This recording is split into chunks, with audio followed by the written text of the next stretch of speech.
Salve família, aqui é Flaudísio Andrade, DDI Podcast. Hoje nós estamos aqui em mais um bate-papo, né? DDI Podcast. Parece que foi ontem o primeiro episódio. Graças a Papai do Céu, ele tem nos conduzido até aqui. Eu quero agradecer a você que tem feito parte desse projeto, que tem sido nosso patrocinador, que tem vindo aqui como convidado. Você que ainda há de vir, o meu muito obrigado. Que Papai do Céu continue te abençoando. Quero agradecer a toda a equipe envolvida para que esse episódio venha ao ar. Se não fosse toda a equipe, todos os profissionais que estão aqui por trás das câmeras, isso não seria possível. Quero agradecer também toda a equipe Centuriões do Rei. Isso mesmo, agradecer ao pastor Marcelo por todo o apoio, por toda a ajuda, né? Por toda a parceria. Que o Papai do Céu continue abençoando. Você que está nos assistindo, você que tem compartilhado, comentado, você que é novo no canal, quero te pedir, se inscreva, compartilhe, comente, para que mais vidas sejam impactadas, mais vidas venham a ser alcançadas e eu tenho certeza,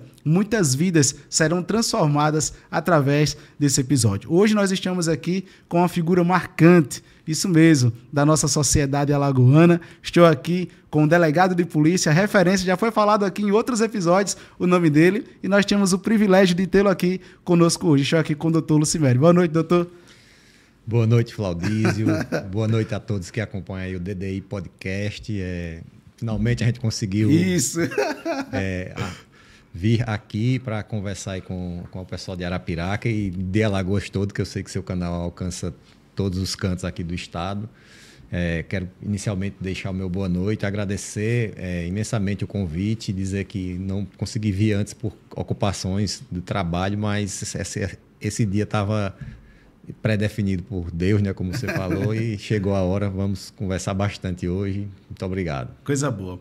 Eu sempre faço uma pergunta a todos os convidados que aqui vêm, por mais que saibamos quem são eles, né, por mais que saibamos quem é o senhor e a notoriedade que o senhor tem para a nossa sociedade, para a polícia alagoana e Brasil, diga-se de passagem, mas eu quero ouvir pelo senhor, sua própria definição. Quem é o doutor Lucimério, delegado de polícia do estado de Alagoas?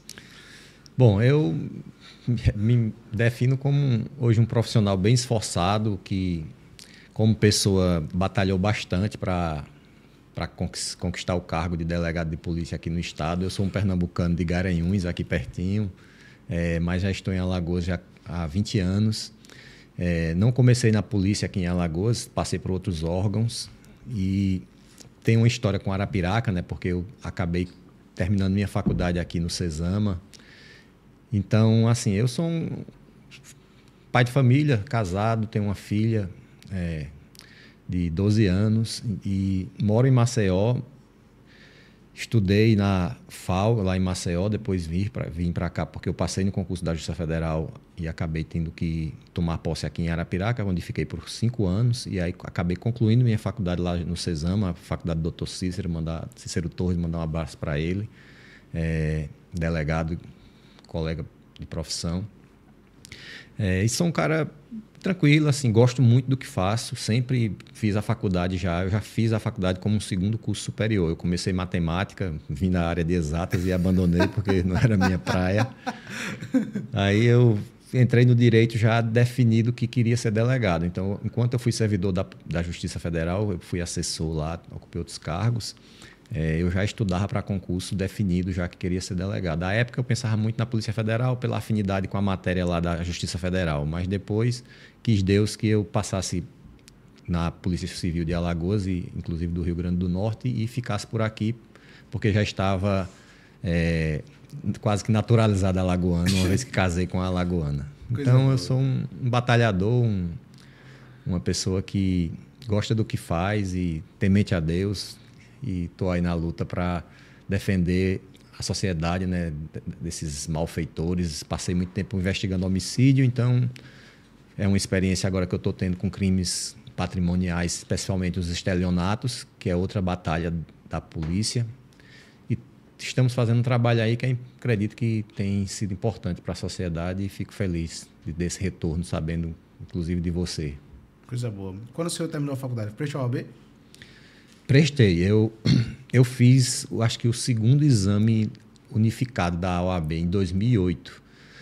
Inclusive, um episódio interessante, porque eu estava estudando no Cesama, e aí o Dr. Rubens Canuto era juiz federal aqui em Arapiraca, E ele disse, você deveria já... Eu era assessor dele, estava no 8º período. Ele disse, você deveria fazer a OAB ainda no 8º período. Eu disse, mas eu não posso, porque a OAB só pode quando estiver no 9º.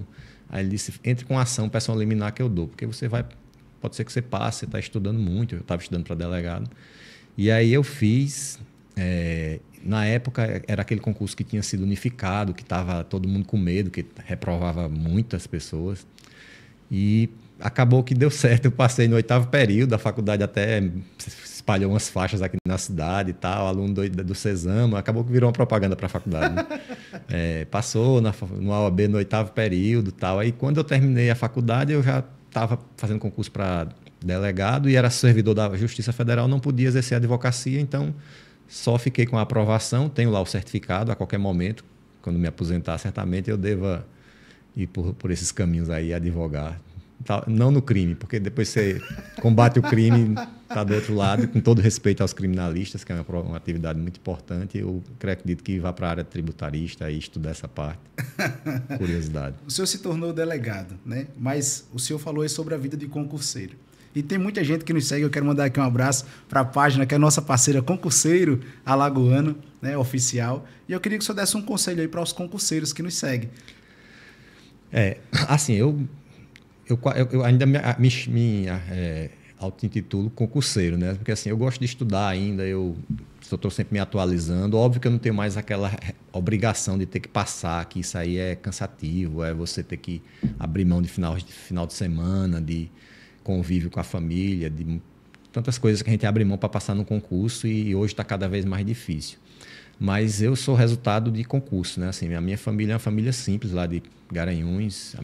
Minha mãe, eu perdi meu pai com 9 anos, eu fui criado e a família do meu pai e da minha mãe era uma família grande. Eu tenho 10 irmãos, de 3 famílias diferentes que meu pai teve e eu sou o último filho.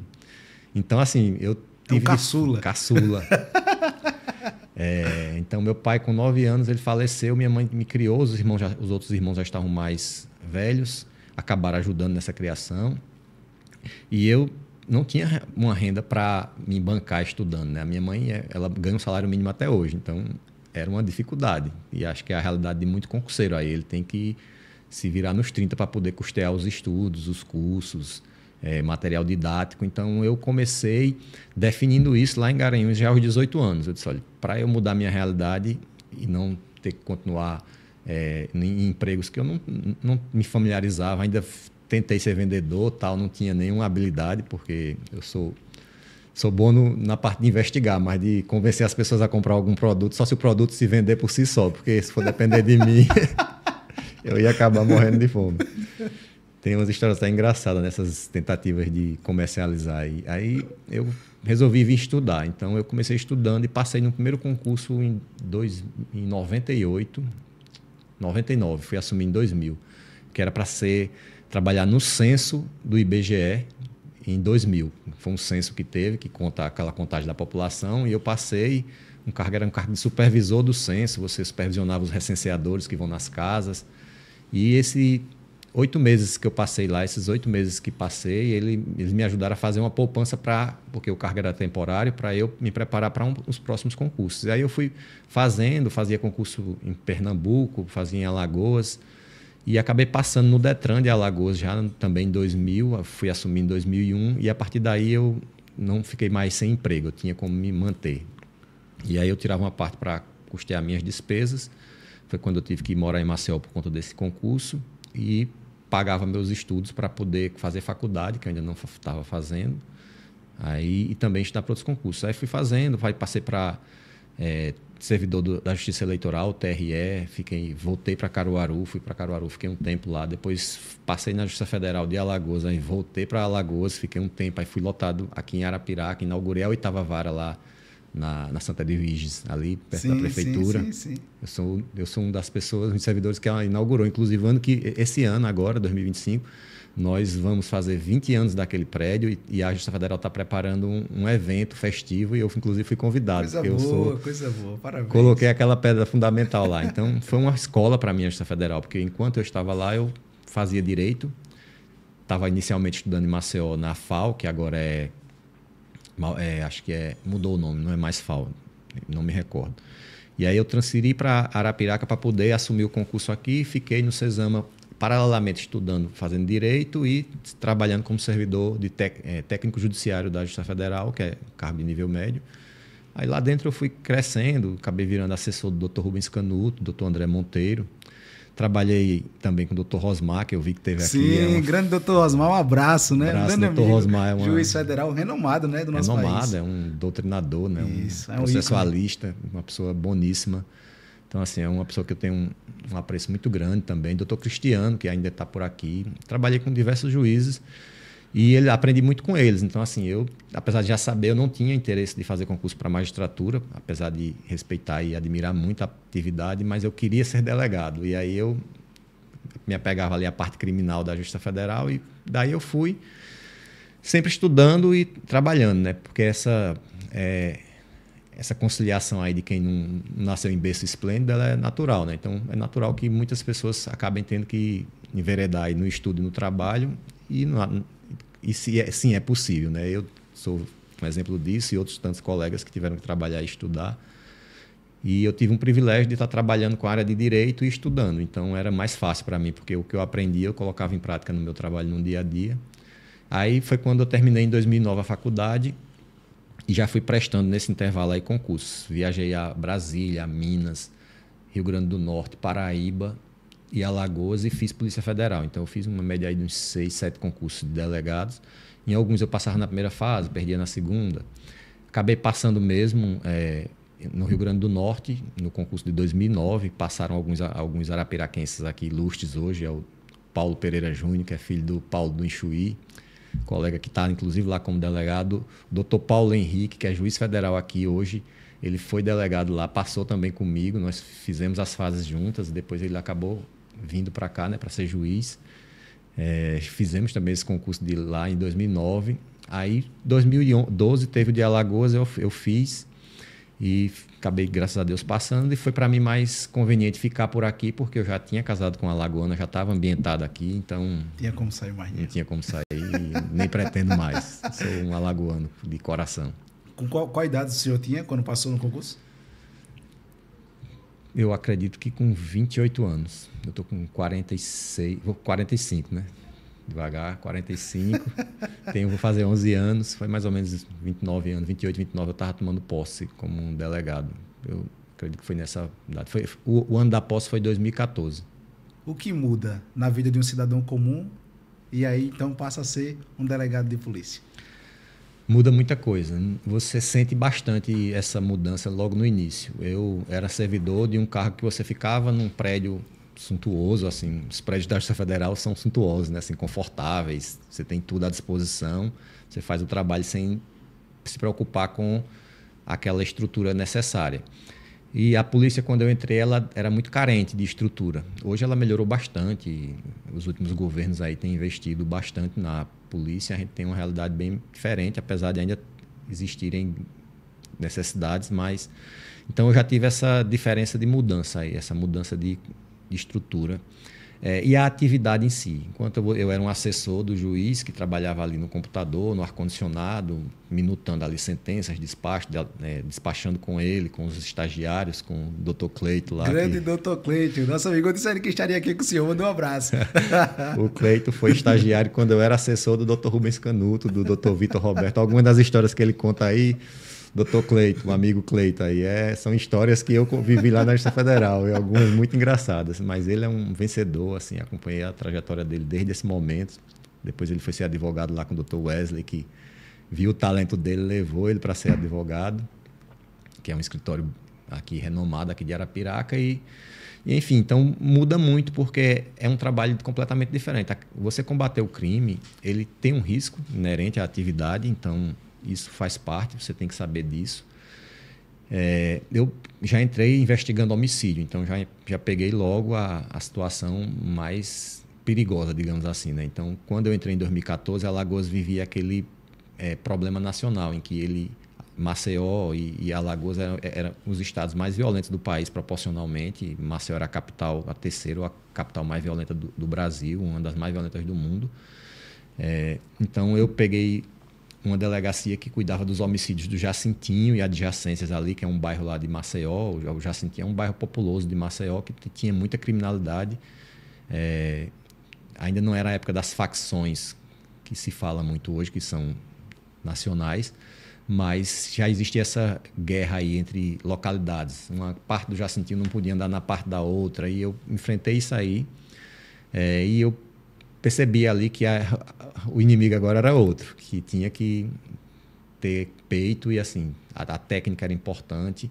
E eu vesti a camisa, passei 7 anos investigando homicídio, fui para Rio Largo, passei mais uns 4 anos desses 7, foi em Rio Largo como delegado de homicídios, só pedreira, né? Assim, só cidades que eram conflagradas. E aí eu construí a minha carreira nesse tipo de investigação, que é uma investigação que ela lhe chama muita atenção. Cada vida que se perde ali é uma vida, tem uma história, e cada homicídio ele tem um contexto, tem um enredo, né, que você tem que descobrir ou tentar descobrir, e isso aí lhe enriquece muito como investigador. Então eu e a minha equipe, que até me acompanha até hoje, é uma equipe taluda que está forjada nos homicídios, e agora, nesses últimos anos, o Dr. Xavier me deu algumas missões, né? E aí uma delas foi mudar um pouco de áreas, porque também desgasta muito a investigação de homicídio. A família cobra, a imprensa cobra, você pega um caso de repercussão, eu peguei vários. Eu lembro que em 2014 eu tinha 6 meses de polícia, morreu uma policial militar chamada Isabelle, que foi morta dentro da viatura, que a investigação depois demonstrou que a arma dela disparou e acabou matando ela. E a família não sabia se tinha sido a arma que disparou acidental ou se alguém queria ter interesse de matá-la, e eu peguei esse caso, passamos 6 meses sendo cobrado pela família, pelo Estado, pela imprensa, até entregarmos o caso resolvido. De fato foi uma fatalidade, a arma estava com defeito, ela disparou e acabou atingindo a policial em serviço. Daí vieram outros tantos casos, né, que me fizeram aprender muito, e eu e com minha equipe, né, que a gente nunca trabalha só, a equipe é importante, a gente foi tentando resolver e entregar o crime esclarecido. Outros a gente acaba não conseguindo, por mais esforços que a gente envide, não consegue, porque não depende só da gente. E agora eu estou na missão do estelionato, né, que é uma missão nova, um crime completamente diferente. Aí é lidar com pessoas com ardil, com a lábia, que enganam, que estão à distância. Às vezes o estelionatário, muitas vezes ele está distante, ele engana as pessoas por meio da fraude eletrônica. E é uma angústia para as pessoas que acabam perdendo, muitos perdem tudo que tem, né? O recurso de uma vida que acaba acreditando numa falsa promessa e perde tudo. E depois veio o game over, veio outras coisas aí. Então, estamos aqui na luta e satisfeitos. O estelionato, quais são os tipos de crime mais corriqueiros dentro do estelionato? Hoje, sem sombra de dúvida, é a fraude eletrônica. Então, seja o golpe do WhatsApp, seja a falsa central telefônica, que é aquela que a pessoa liga para o indivíduo se passando, o criminoso ele liga para o indivíduo se passando como alguém de um banco que está dizendo que seu cartão está com problema, ou que você está com problema em sua conta, e acaba entrando na mente da vítima ali e convencendo ela a conceder um acesso remoto ao telefone. E a partir daquele momento que a vítima acaba concedendo o acesso remoto, eles pintam e bordam ali no telefone, e aí acabam transferindo dinheiro, tirando empréstimos. E quando a pessoa se percebe que está num golpe, que desliga, o prejuízo está lá, e a pessoa fica num sofrimento e numa angústia tremenda. Então, esse é um golpe comum hoje. O do WhatsApp, que é aquele em que você passa por um parente. Aí temos hoje esses golpes aí de investimento. Você acaba entrando numa rede social e vê alguém lá oferecendo uma vantagem, que você invista tanto que você vai receber um rendimento acima da média, um rendimento acima de 1% ao ano, que é um número cabalístico aí, né? Quando você enxerga alguém lhe ofertando um rendimento muito acima de 1% ao mês, claro, ao ano eu falei, mas ao mês, desconfie, porque é golpe. E assim, os bancos hoje oferecem esses CDIB, CDIs, e não passa muito de 1%. Então, quando você vê alguém ofertando rendimentos de 2%, 3% ao mês, não é incomum que seja golpe. Então, temos esse tipo de problema hoje de convites nas redes sociais que por trás tem alguém querendo dar um golpe no outro, né? É comum também. Enfrentamos aí a questão do jogo do tigrinho, né? Que é uma atividade hoje que se disseminou aí pelo país e que tem provocado muito prejuízo emocional também e financeiro, claro, às pessoas, às famílias. E a gente resolveu comprar essa briga de esclarecer a sociedade, de combater os influencers que estavam maliciosamente se utilizando das redes sociais para aplicar golpes ou para enganar pessoas e ostentar uma vida de luxo.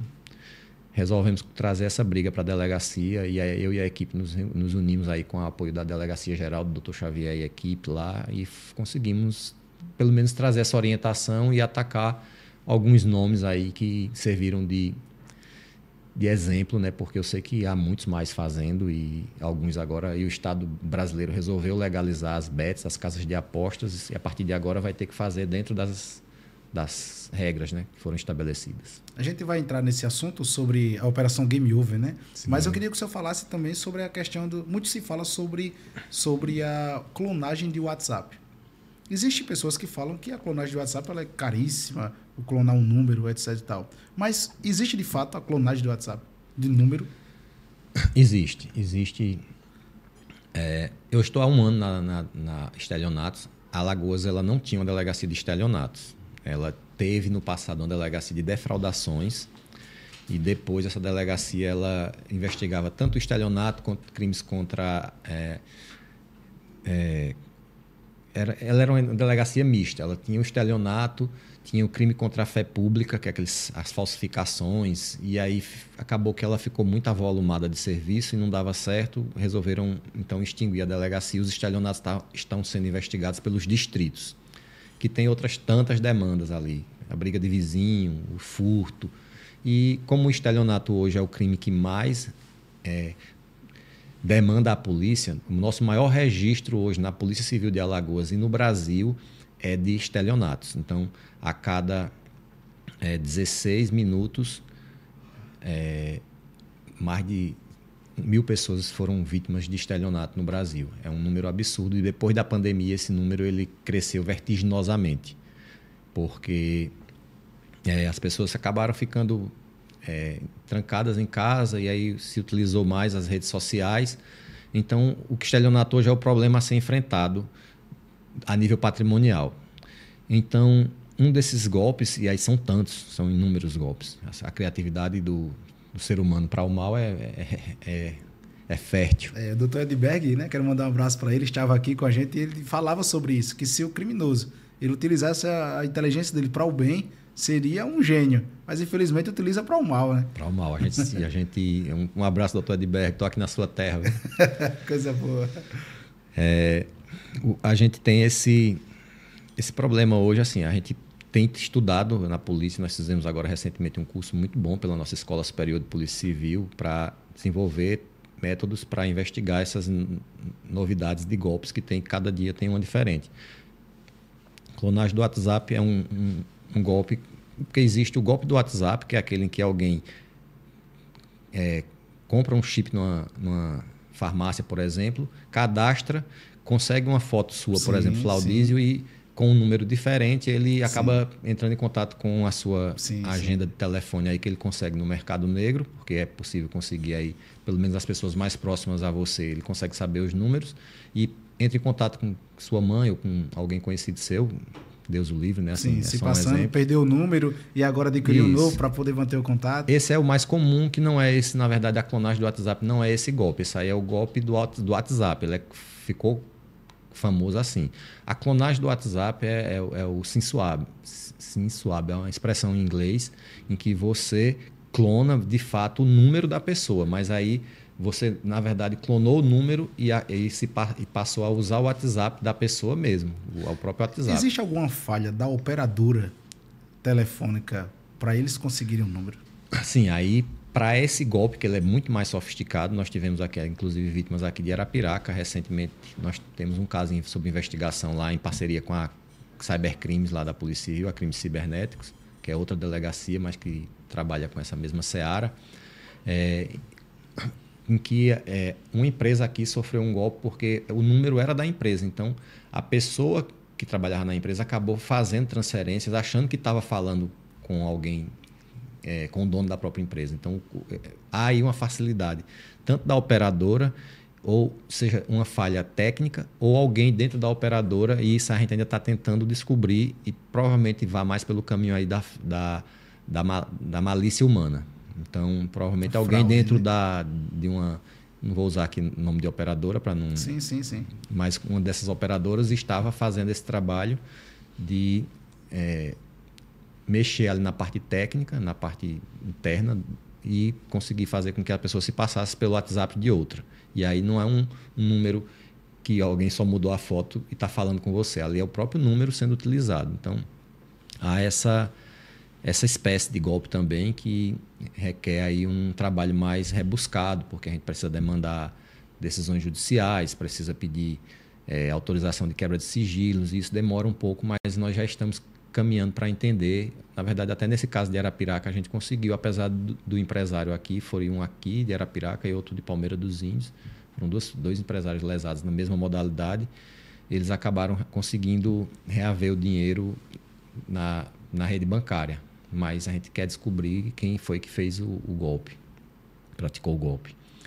Então, a luta é diária ali, a gente tem aprendido muito e, assim, sendo implacável também, né? Assim, nós temos aí uma seara nova de policiais, vamos receber 50 delegados agora no próximo mês, que foram formados, inclusive eu participei do curso de formação deles como instrutor, onde a gente tem tentado trazer essa investigação digital, né, para a realidade da polícia, porque só assim a gente consegue fazer frente a esse sem número de golpes aí que aflige aí tantas pessoas aqui em Arapiraca, em Maceió, nas cidades menores. Até nós delegados, somos vítimas e todo mundo é passível de cair num golpe. É verdade. Em muitos casos o senhor já assumiu, já esteve à frente e tomou notoriedade em vários deles. Mas, recentemente, né, o senhor esteve à frente e está à frente de uma operação que vem ganhando repercussão a nível nacional, que é a Game Over. Como é que surgiu essa operação e como é que tem sido o desenrolar de toda essa trajetória? E também na vida pessoal do senhor. Porque ser delegado não é fácil. E lidar com valores como se tem lidado, eu acredito que o senhor tem que tomar uma precaução redobrada em relação à vida, familiares. Como a gente falou, né, a atividade de delegado, ela às vezes requer que a gente tenha algumas cautelas a mais. Eu gosto de fazer algum tipo de atividade física que às vezes a minha própria família fica preocupada, tal. Mas a gente também não tem como deixar de viver, né? Então, inevitavelmente a gente tem que prestar contas à sociedade por meio da imprensa, por meio das mídias sociais. Hoje é inevitável, isso faz parte do nosso trabalho. Então, não dá para você ser delegado e ocupar determinados postos em delegacias estratégicas e você não se expor. Não tem como, porque a sociedade precisa saber o que está acontecendo e ela quer a resposta daquilo. Então, na delegacia de estelionato, ela tem uma função específica, inclusive na criação dela, de prevenir. E a prevenção faz parte de você antes. Não tem como nós evitarmos que as pessoas caiam no golpe 100%. Não tem. A gente sempre sabe que alguém vai acabar caindo. Então, quando surge um golpe desses novos, a gente tem que vir para a imprensa, procurar a imprensa e dizer, olha, tenham cuidado que esse tipo de assédio está acontecendo, então se você for assediada dessa forma, se você for, não caia nisso, é golpe. Então a gente vai explicando para que a gente consiga amenizar aquele enfrentamento ali, ou aquele problema que estava acontecendo. Então, a Game Over, ela nasceu... A delegacia de estelionatos, como eu te falei, foi recriada com essa feição aí de combater só o estelionato especificamente, principalmente as fraudes eletrônicas, que é uma espécie de estelionato que tem uma pena maior. A legislação foi alterada para isso, para combater esse tipo de crime. E aí, quando a gente começou a estelionato, foi quando estava nesse boom aí dos jogos online. Tava alguns BOs lá já na delegacia. Assim que a gente começou a operar com a delegacia, já começaram a aparecer BOs de pessoas se dizendo lesadas por meio de jogos online. Que deles o mais conhecido é o Tigrinho, né? Isso, o famoso Tigrinho, que é o mais conhecido, mas não é o único. Que depois as pessoas, depois da operação, começaram a jogar o Coelhinho, o Tourinho, que é o mesmo jogo, só que ele só muda a figura do bicho. Então... E, ressaltando, parece algo inofensivo, né? É. Até infantil, né? Isso, a ideia é essa mesmo. Ele é uma figura ali infantilizada, né? O tigrinho ali todo com cara de boneco de criança, sim, sim, né? Então, aquela musiquinha, aquelas cores. Então, é bem lúdico mesmo. A ideia, a empresa que fez, que é uma empresa maltesa lá de Malta, na Europa, ali um país vizinho à Itália, ela criou, a PG Soft, ela criou esse Slot Games, que é o nome técnico dele, com essa ideia, né, de captar também pela música, pela chamar a atenção. O Tigrinho é um jogo online que você baixa uma plataforma no seu telefone, você faz um Pix lá e muitas vezes quando baixa a plataforma, você já ganha um bônus. E aí, com esse bônus que você joga inicialmente, você acaba muitas vezes ganhando e aí se empolga. E aí começa a ter que botar dinheiro. Então, você coloca por meio de Pix, cadastra seu Pix lá, encaminha o dinheiro e vai apostando. E naquele mundo ali de musiquinha, é o estilo de jogo de linhas que a gente chama. Você tem que formar aquela linha, seja na transversal, na diagonal, na horizontal. Quando ela dá aquela sequência ali, você ganha e você perde muito também. E tem uma máxima nessas investigações, é uma máxima do mundo dos cassinos, que a banca sempre ganha. Sempre. É essa frase mesmo. Eu até coloquei isso no meu Instagram. A banca sempre ganha. Sempre. Então, quem está apostando sabe que vai perder, porque para a banca ganhar, o apostador tem que perder. E essas empresas, elas entraram no Brasil sem uma regulação. Existia uma lei lá em 2018, que foi do governo Michel Temer, que autorizou as bets, que é aquela modalidade de aposta de cota fixa em que você aposta em eventos esportivos. Então, você vai apostar se o seu time vai ganhar de outro time. Se ele ganhar, você vai faturar 2 vezes o valor X, dependendo da dificuldade do jogo. Essas bets, elas foram legalizadas em 2018 e elas estavam funcionando sem uma regulamentação. Elas tinham uma lei, mas não tinham regras pormenorizadas por portaria. E elas inundaram o país aí, começaram já desde então estimular vamos chamar de vício, né? O vício nas apostas. Porque até 2018, Flaudísio, o Brasil não figurava nem entre os 10 países em que as pessoas mais apostavam em bets da vida.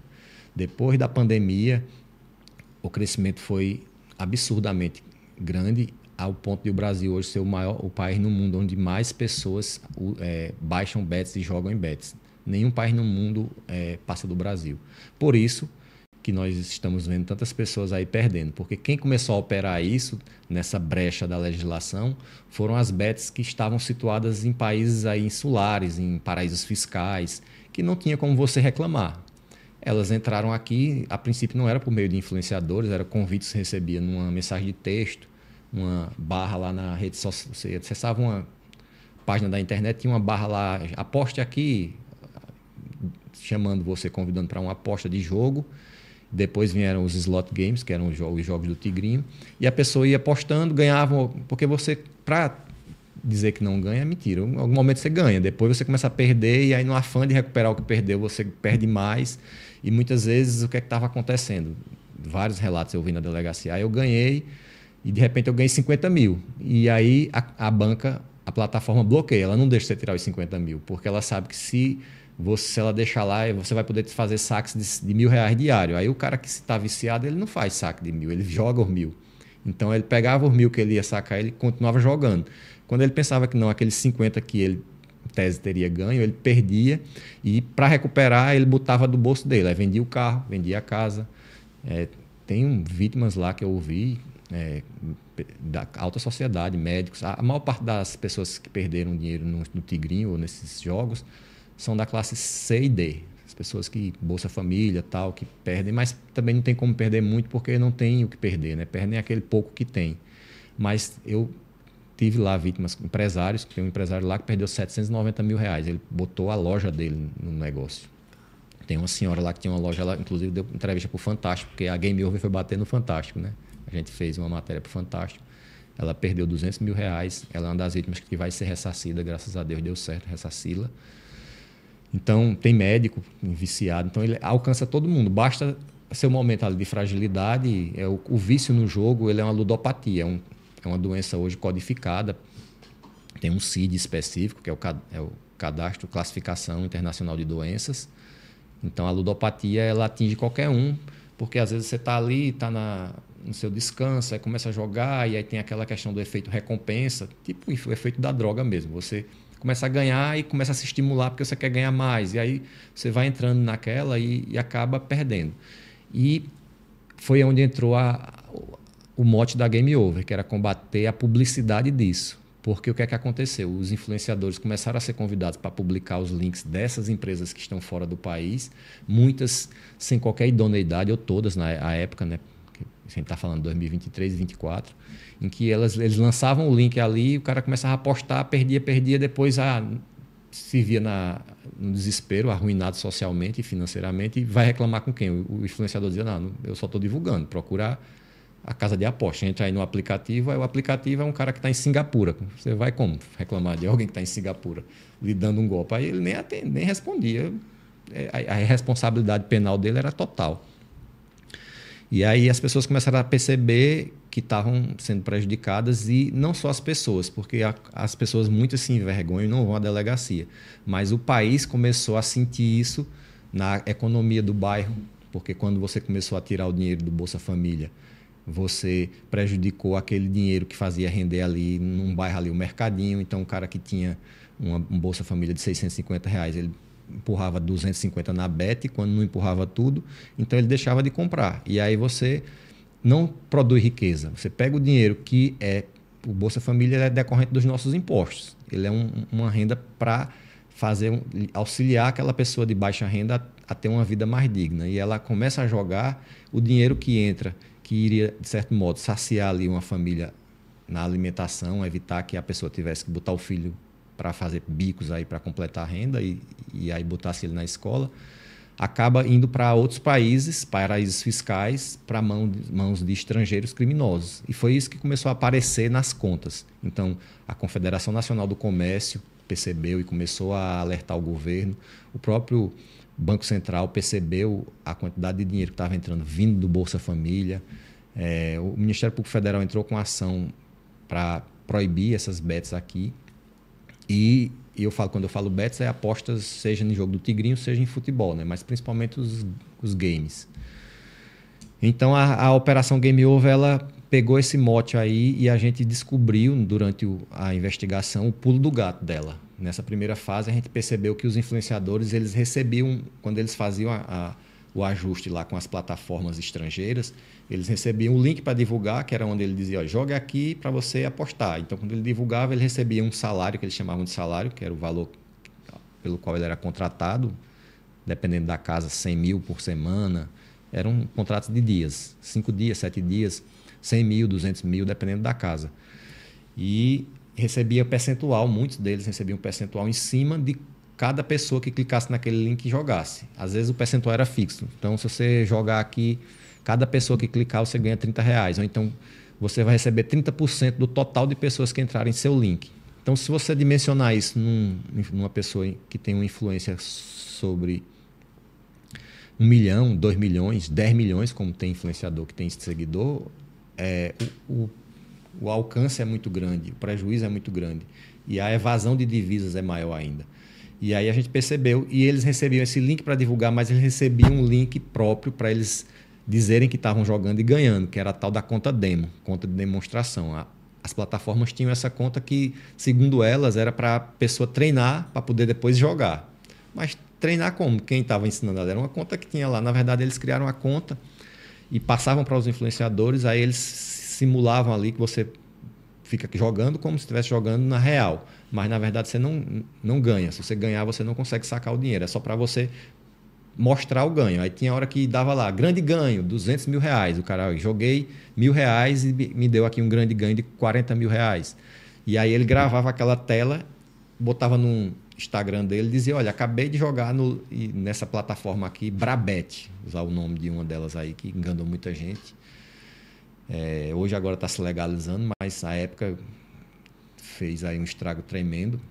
E aí o influenciador por ela contratada, que foi investigado na primeira fase, algumas delas, influenciadoras, divulgavam aquela conta demo e a pessoa acreditava que ela estava jogando no mesmo link que ela estava divulgando, e ela não estava. Então começou a aumentar a quantidade de pessoas a jogar, mas elas nunca tinham aquele ganho, que era um ganho simulado.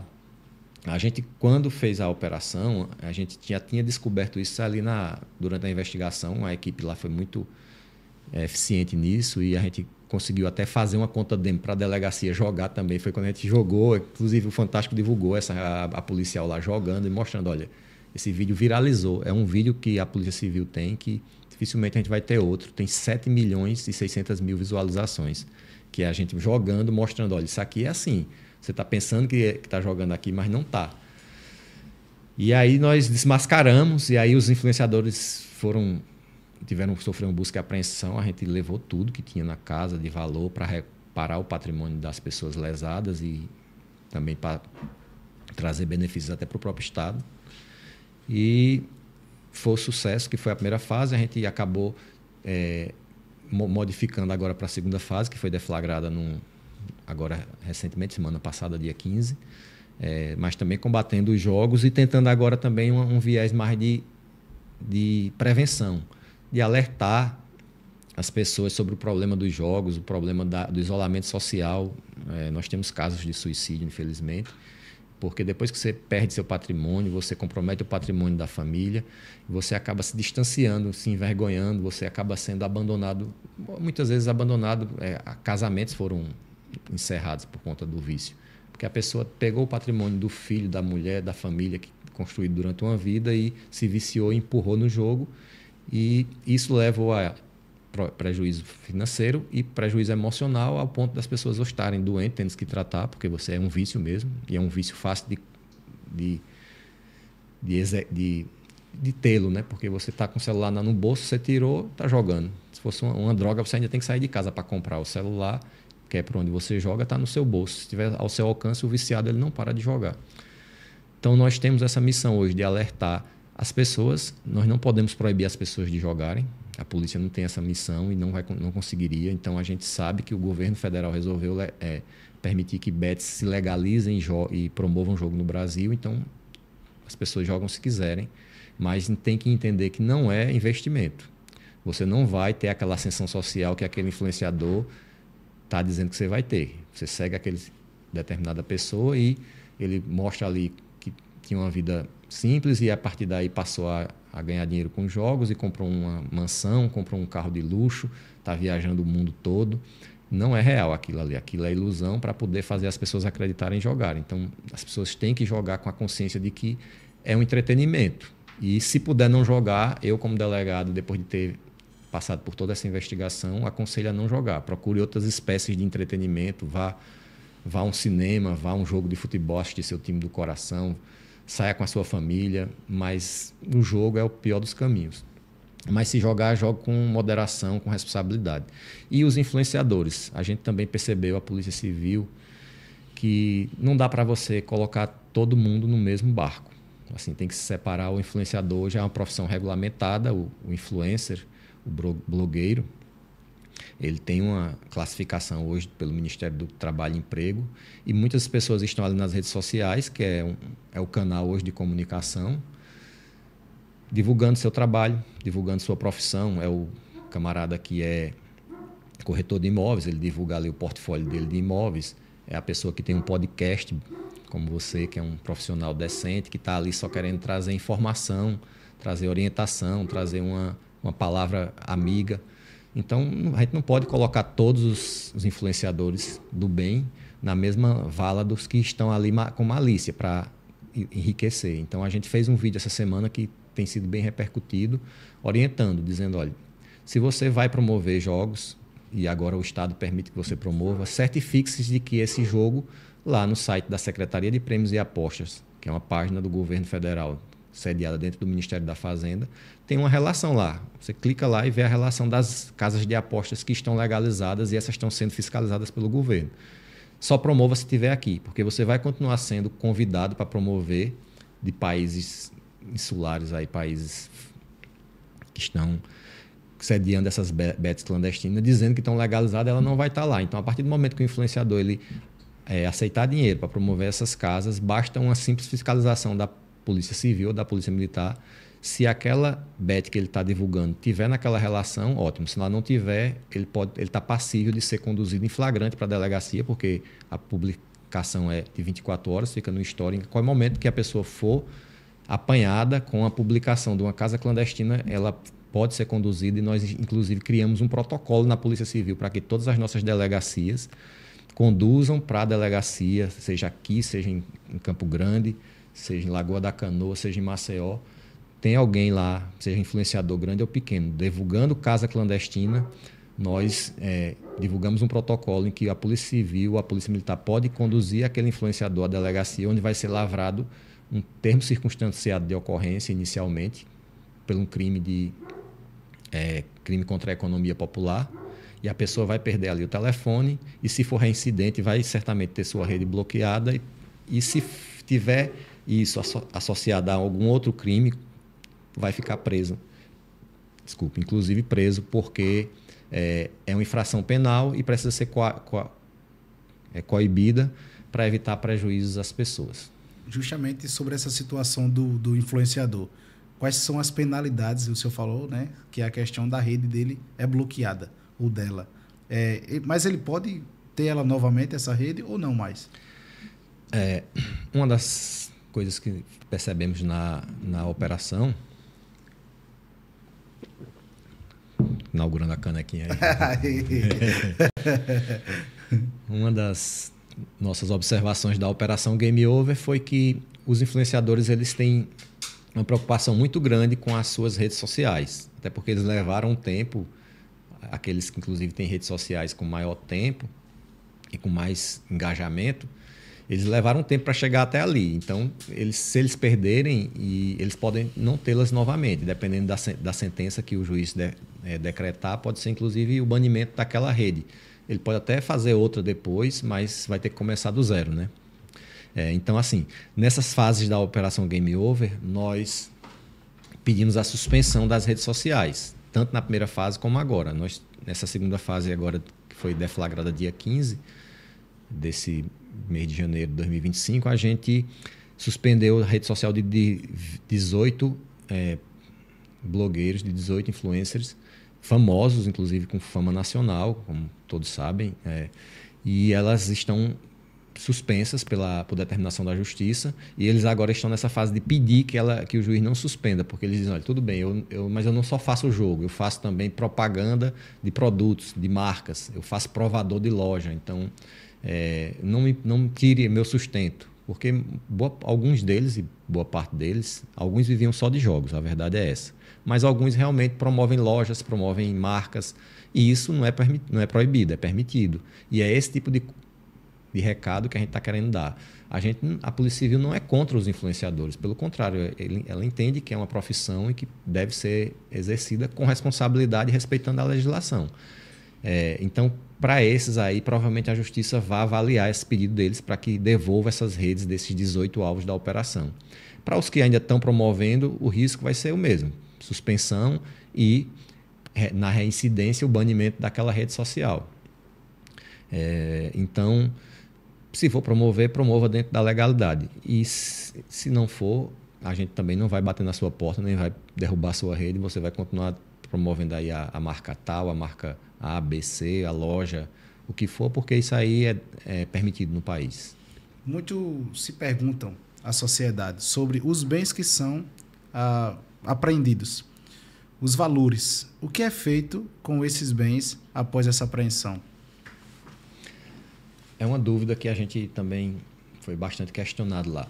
Na primeira fase, a gente apreendeu ali cerca de 9 milhões em patrimônio das pessoas. E quando a gente fala patrimônio, aí é dinheiro, mas a maior parte não é dinheiro, porque desses influenciadores que nós investigamos, eles compravam muito veículos de luxo, alguns tinham casas em condomínios caros e também gastavam muito com joias, essas joias caras e viagens, né? Então, quando a gente pediu o bloqueio, a gente bloqueou contas bancárias, e aí conta bancária de dinheiro e de investimentos, imóveis, e apreendemos os veículos. Então, esses veículos eles ficam um tempo na polícia e aí nós começamos uma tratativa junto à Justiça e o Ministério Público, porque surgiu a possibilidade, e nós fizemos isso na primeira fase, de os influenciadores terem devolvido suas redes sociais, desde que não promovessem jogos de forma ilegal, mas eles precisavam ressarcir o prejuízo que eles fizeram naquelas vítimas que estavam no inquérito. Então, tínhamos lá cerca de 50 pessoas como vítimas que compareceram à delegacia. Então, aquele prejuízo ali de mais de 1 milhão precisava ser ressarcido. Então, aquela parte dos bens foi destacada para isso.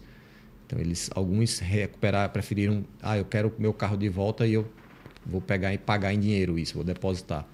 É muito mais vantajoso porque você, ao invés de esperar um leilão mais à frente, que vai demorar e o carro vai desvalorizar, esses carros de luxo, a gente tem percebido que ele se deteriora muito fácil. Então, à medida que fica no pátio de uma delegacia, tomando sol, chuva, alguns são elétricos, quando você vai vendê-los com 5, 6 meses, 1 ano, eles não têm mais o valor que tinham quando foram apreendidos. Então, a perda é para todos. Para o influenciador e também para a sociedade que poderia ter um bem ali transformado em dinheiro mais rápido. Então, a gente fez acordos de colaboração. A gente apreendeu 9 milhões, a gente aceitava devolver uma parte desses 9 milhões e ficava com outro para ressarcir as vítimas e para transformar também, porque como você está cometendo uma infração penal, você tem que pagar uma multa penal. Tem uma multa lá, todo crime tem a multa. Então, não só é a privação de liberdade. Tem também o crime de estelionato, ele é um crime que tem pena de prisão de 1 a 5 anos, mais multa. Então, como eles estavam se livrando da prisão, eles tinham que arcar pelo menos com a multa. E essa multa ela é transformada em riquezas para o Estado. Então, assim, a Polícia Civil ela recebeu computadores, ar-condicionado para trocar os ar-condicionados das delegacias, recebemos viaturas descaracterizadas. Essa primeira fase, a multa veio em favor do Estado dessa forma e ressarciu o prejuízo das pessoas. Também nós conseguimos fechar um acordo, ainda está em fase de definição de detalhes pequenos, mas já foi homologado pela 17ª Vara Criminal a construção de uma delegacia, uma sede da Delegacia de Estelionatos. Como eu te falei, a delegacia tem 1 ano, ela ainda está funcionando provisoriamente numa sede emprestada, mas ela precisa de uma sede maior e aí com essa operação Game Over, um dos frutos dela vai ser os influenciadores, eles vão pagar a construção desse prédio a custo zero do Estado. O Estado só deu o terreno. Então quando muitos falaram ali, depois foram inclusive admoestados pela Justiça, recuperei minhas coisas de volta, aquilo não era verdade, eles não recuperaram, eles tiveram devolvido alguns veículos que eram de luxo, mas porque para a polícia não interessava, leiloar ia demorar, mas eles tiveram que pagar no fundo dinheiro isso para poder tanto ressarcir as vítimas quanto para colaborar aí com a função investigativa do Estado. Nós temos agora uma segunda fase. Aí, como acabou de ser deflagrada, o valor, inclusive, é muito maior. O pedido de bloqueio lá supera os 15 milhões.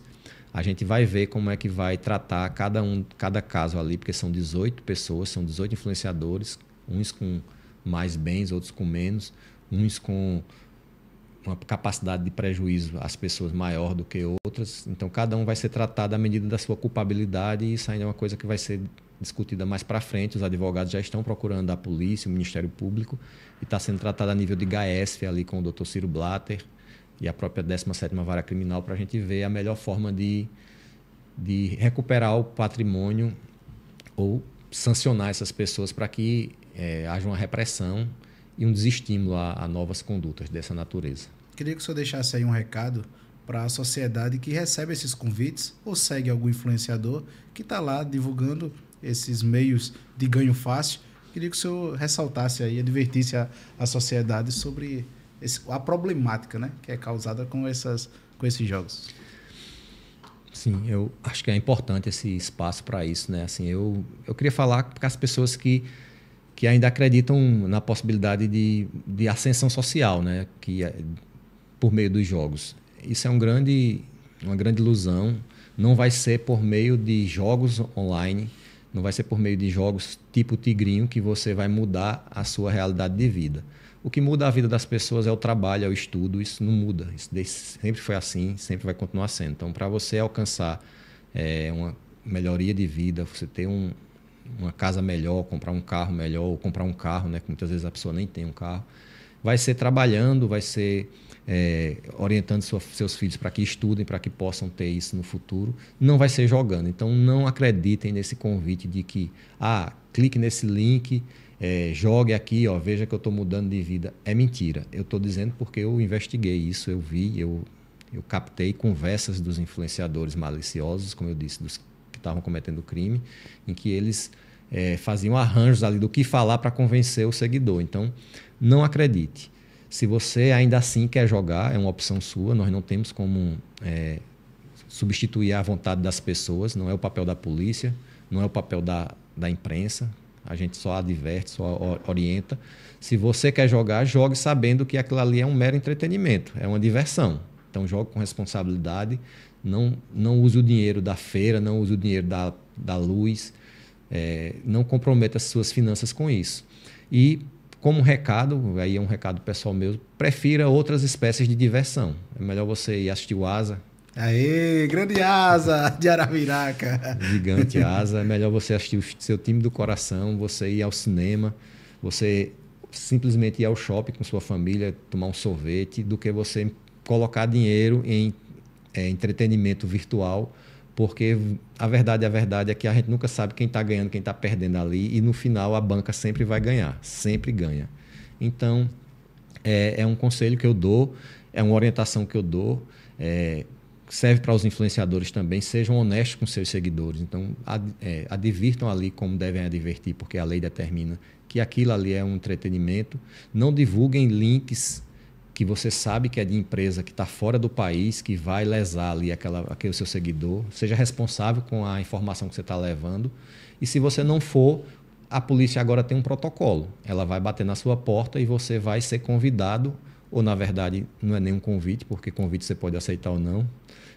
Você vai ser conduzido à delegacia para responder por aquele link malicioso que você divulgou. E a atividade de influenciador é uma atividade da modernidade. Então, a gente respeita os influenciadores, as informações que eles passam com responsabilidade, a honestidade intelectual daquela informação, e não somos inimigos dos influencers, mas só daqueles que estão usando as redes para cometer crimes. Coisa boa. Doutor Lucimero, que alegria ter o senhor aqui, né? Tudo que é bom dura pouco. Estamos se aproximando para o final desse grandiosíssimo bate-papo. Você que está nos seguindo aí, você que está no canal, você que é novo, se inscreva, compartilhe e comente para que mais vidas sejam impactadas por mais conteúdos como esse, bom conteúdo, mais vidas venham ser impactadas e muito mais convidados venham estar aqui. Quero passar para o senhor a caneca, o xicrão do DDI Podcast, né? Muito obrigado. É uma honra, alegria ter o senhor aqui. Mais uma vez eu repito, parabéns pelo excelentíssimo trabalho, né? Tem sido repercutido nacionalmente o excelentíssimo trabalho do senhor com toda a sua equipe. O senhor bem ressaltou, né? Não é só o senhor, né? Apenas o senhor está à frente, mas tem uma equipe por trás. E nós também não tira o mérito do senhor, o grau de inteligência, o grau de intelectualidade. Então, parabéns por tudo que o senhor tem feito na nossa sociedade, né, alagoana, tudo que o senhor tem feito e representado para a gente. E nós, arapiraquenses também, muito obrigado. Papai do Céu continue te abençoando. Eu que agradeço, assim, foi excelente. É como você disse, passa tão rápido que a gente pensa que está aqui há só 10 minutos. Mas é ótimo ter vindo aqui. Quero deixar um abraço aqui para Arapiraca, para os colegas de faculdade lá do Cesama, que nos formamos em 2009.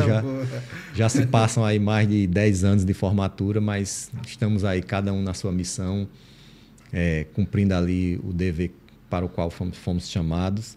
Agradecer você, Flaudísio, parabenizar pelo DDI Podcast. Eu tenho acompanhado outros episódios, colegas que vieram aqui, pessoas ilustres, cada um aí na sua missão, e você está conseguindo reunir aqui falas importantes, e a sociedade tem que continuar acompanhando e valorizar esse tipo de influência do bem que você está trazendo para a sociedade.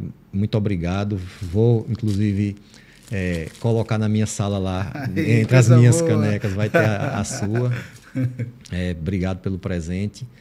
E estamos à disposição. Nós continuaremos aí na Polícia Civil Alagoana. É uma missão que a gente faz com amor mesmo. Eu sou muito apaixonado pela função de delegado. Quem estiver estudando aí os concursos, não deixe de estudar. Continue com afinco, porque sua hora vai chegar. E se for o cargo de delegado, que continue, porque a profissão ela é muito interessante, ela é muito... É uma cachaça, como a gente chama. Então, assim, a gente gosta do que faz e vai servir a sociedade diuturnamente como tem servido. Muito obrigado. Coisa boa. Muito obrigado, que o Papai do Céu continue te abençoando. Você que nos acompanhou até aqui, o meu muito obrigado a cada um dos nossos patrocinadores, companheiros, toda a equipe que está aqui conosco, né? Toda a equipe que está aqui por trás das câmeras. Se não fosse essa equipe, a gente também não estaria aqui, não teríamos conseguido chegar até aqui. Doutor Lucimério, muito obrigado mais uma vez, né? Delegado de polícia do estado de Alagoas.